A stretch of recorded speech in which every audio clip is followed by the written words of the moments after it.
আসসালামু আলাইকুম। প্রিয় শিক্ষার্থী বন্ধুরা, যে যেখান থেকে শুনছো সবাইকে আজকের অনলাইন ক্লাসে স্বাগতম জানাচ্ছি। তোমরা জানো যে আমরা দীর্ঘদিন ধরে কলেজ থেকে দূরে আছি,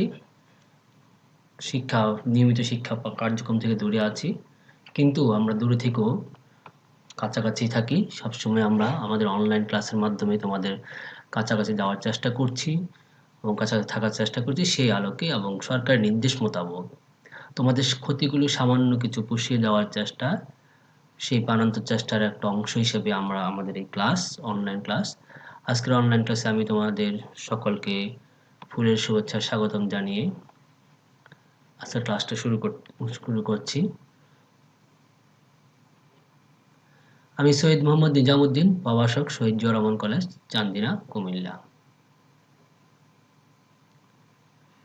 ইসলামিক আমাদের আজকের যে বিষয়টি সেটি হচ্ছে ইসলামী ইতিহাস সংস্কৃতি, দ্বিতীয় পত্র, চতুর্থ অধ্যায়, ভারতীয় কোম্পানি ও ঔপনিবেশিক শাসন নিয়ে আলোচনা।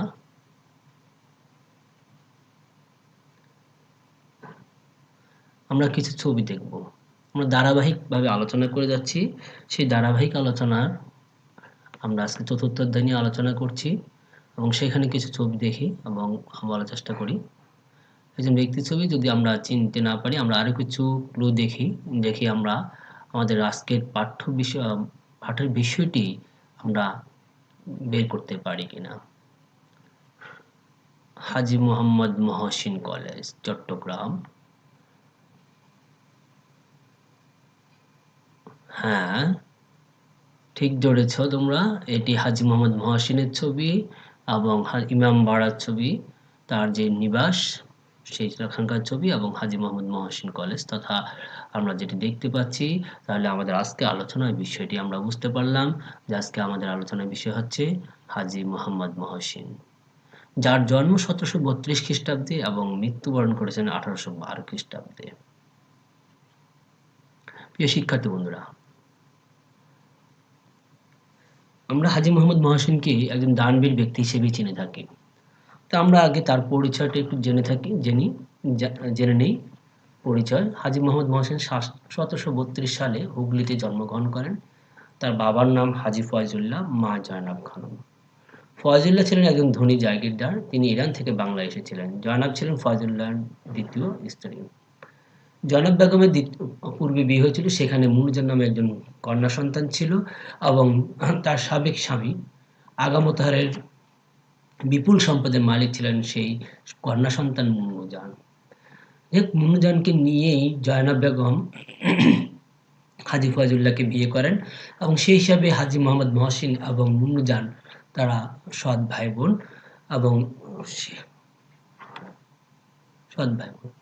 আমরা পরবর্তীতে দেখি প্রাথমিক জীবন। হাজী মোহাম্মদ মহসিনের প্রাথমিক জীবনটা কিভাবে কাটিয়েছে। গৃহশিক্ষকের তত্ত্বাবধানে মহসিন এবং তার সৎ বোন নুরজান শিক্ষা অর্জন শুরু করেন। পরবর্তীতে উচ্চশিক্ষার জন্য রাজধানী মুর্শিদাবাদ যান মহসিন। শিক্ষাজীবন শেষে তিনি দেশ ভ্রমণে বের হন। তিনি প্রথমেই মক্কায় হজ পালন করেন। তারপর তিনি মক্কা, মদিনা, কুফা, কারবালা, ইরান, আফগানিস্তান, আরব, তুরস্ক সহ নানা স্থান সফর করেছেন এবং দীর্ঘ 27 বছর তিনি দেশে দেশে ঘুরে বেড়িয়েছেন, জ্ঞান অন্বেষণ করেছেন।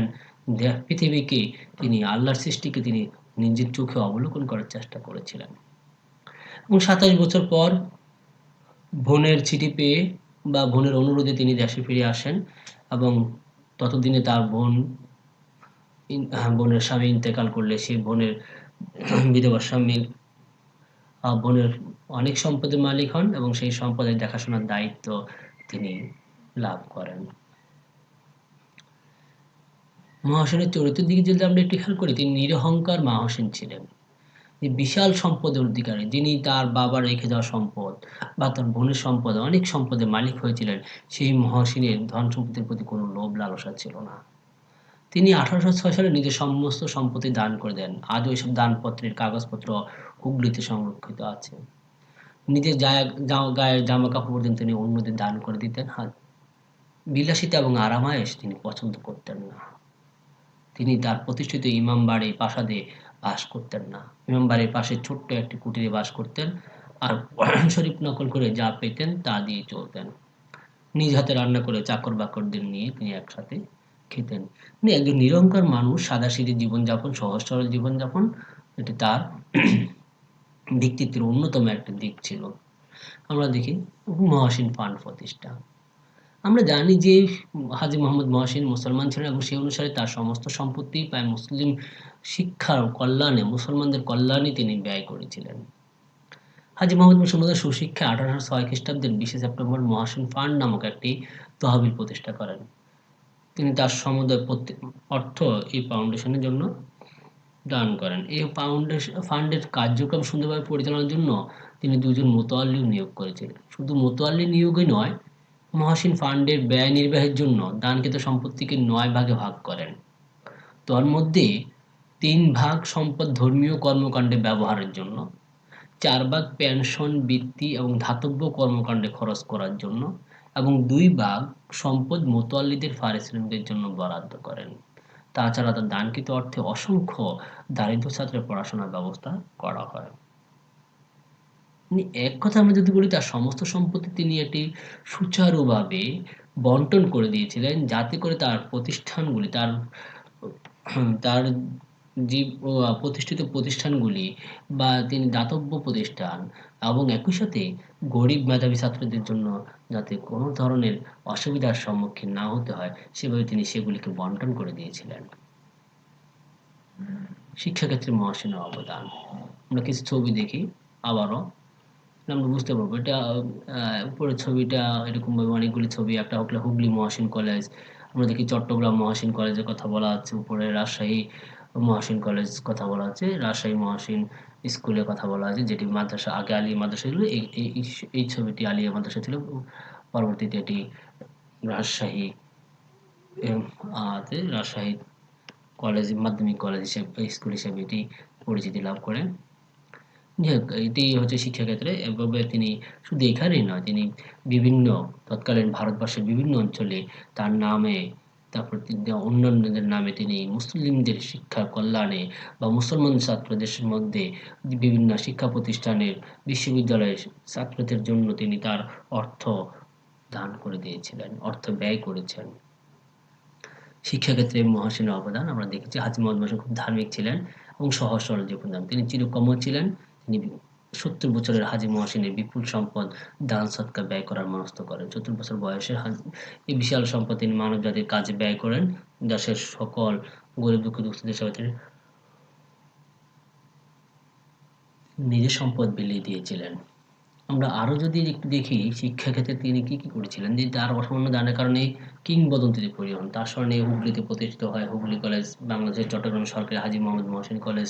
তার ওয়াকফকৃত অর্থ থেকে প্রাপ্ত অনুদানে এটি করা হয়। এছাড়াও ঢাকা বিশ্ববিদ্যালয়ে আমরা দেখি যে তার নামে মহসিন হল, তারপরে রাজশাহীতে মহসিন কলেজ, এরকম বিভিন্ন অঞ্চলে তার এই মহান দানশীল ব্যক্তির, মহান ব্যক্তিটির শিক্ষাকে অনুকরণীয় করে রাখার জন্য, তার দানকে অনুসরণীয় করে রাখার জন্য, তার দানকে মানুষের সামনে তুলে ধরার জন্য বিভিন্ন সময়, বিভিন্ন জায়গায়, বিভিন্ন মুসলমানদের বিভিন্ন শিক্ষা প্রতিষ্ঠান তৈরি হয়েছে তার নামে। তিনি মাদ্রাসা স্থাপন করেছিলেন তার তার সময়কালে।